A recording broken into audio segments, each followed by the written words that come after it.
I like monkey bread. I know it's all about apples this month, but this monkey bread contains bananas. We need 4 bananas. Chop 2 into coins.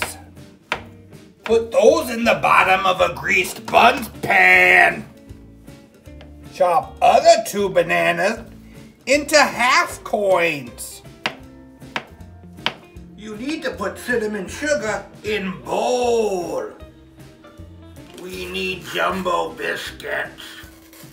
Cut biscuits in half.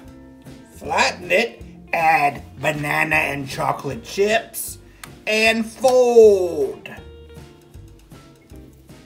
Roll in cinnamon and put in bunt. Melt stick of butter with brown sugar in pan. Pour half of glaze over balls and repeat. More biscuit balls and the rest of the glaze. Cook in a 350-degree oven for 40 to 50 minutes. Let it cool. I flipped it over and here it is. Banana monkey bread. How do apes open a banana? With a monkey.